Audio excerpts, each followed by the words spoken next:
Salam Kiters. Perkenalkan, saya Kite yang akan memandu program Kata Kite kali ini. Sebuah program yang membahas tentang permasalahan hidup manusia dan dunianya. Episode kali ini kita akan melanjutkan tentang sumber pemikiran sebagai pijakan awal. Oke, mari kita layangkan.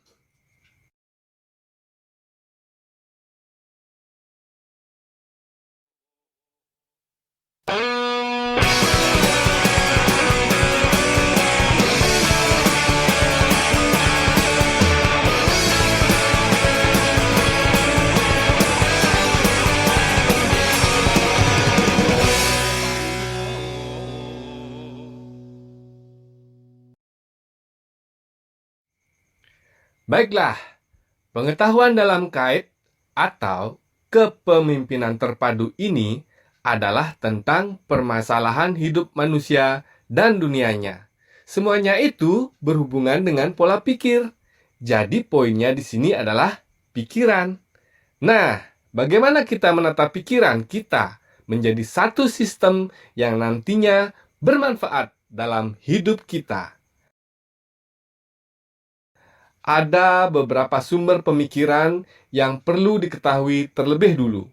Maka dikatakan sumber pemikiran ini sebagai pijakan awal. Ada 7 poin dalam sumber pemikiran ini.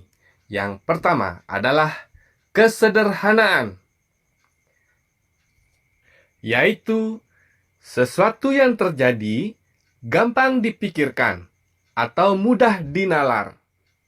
Nah, kalau pola pikir kita diawali dengan kesederhanaan, segala sesuatunya akan menjadi praktis, tidak rumit, dan peka terhadap hambatan.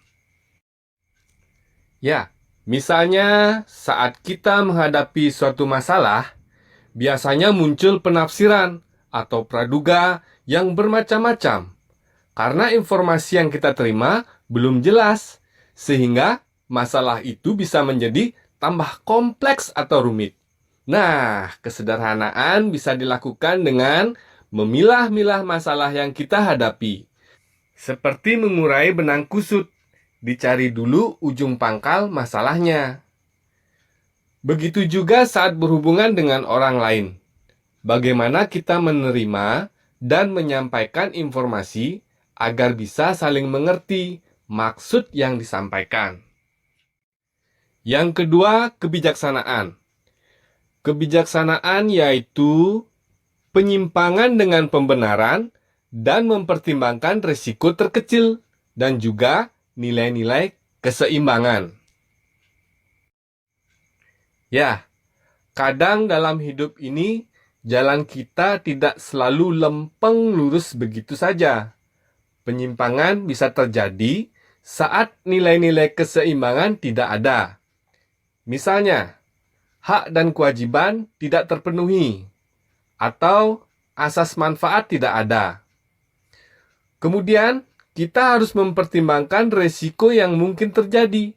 Apakah berisiko kecil atau tidak kalau melakukan penyimpangan tersebut. Yang ketiga, kebebasan. Kebebasan yang dimaksud adalah punya pilihan, punya ruang gerak, dan ruang geraknya tidak menghalangi orang lain, dan juga bisa menentukan sikap. Yang keempat, kebenaran. Kebenaran adalah persesuaian antara subjek yang mengetahui dan objek yang diketahui. Subjek dan objek yang dimaksud di sini terpisah. Misalnya kita sebagai subjek tahu bahwa api itu panas. Api itu bisa membakar. Api itu sebagai objek. Kita tahu karena pernah melihat, pernah mengalami. Itulah kebenaran. Dalam kehidupan, benar dan salah itu relatif. Tergantung sudut pandang seseorang. Dan setiap orang punya sudut pandang yang berbeda-beda. maka kita perlu tahu cara pandang orang lain juga. Sehingga di sini kita tidak gampang menyalahkan orang lain atau tidak merasa benar sendiri. Kemudian, apa yang menurut kita benar belum tentu benar menurut orang lain. Kalau kita ngotot mempertahankan apa yang menurut kita benar, maka akan rentan terjadinya konflik. Sumber pemikiran yang kelima, etika. Etika adalah penilaian secara kritis terhadap moral yang ada, yaitu sejauh mana nilai-nilai yang dikandung dalam kesepakatan atau aturan main dicapai keadilan. Dalam etika, ada beberapa poin untuk menentukannya. Yang pertama, nilai manfaat. Apakah sesuatu itu bermanfaat atau tidak? Ada manfaatnya tidak? Kemudian yang kedua, nilai keseimbangan. Apakah sesuatu itu ada nilai hak dan kewajibannya? Ada unsur memberi dan menerimanya. Kalau kita melakukan kewajiban saja atau menuntut hak saja, itu tidak seimbang. Seharusnya hak dan kewajiban itu proporsional, seimbang. Kemudian yang ketiga, nilai tanggung jawab. Apakah sesuatu itu dapat dipercaya atau tidak? Dan yang keempat, apakah sesuatu itu menyiksa diri atau tidak? Nah, itu semua yang dipakai ukurannya dalam etika. Penilaian kritis terhadap moral yang ada.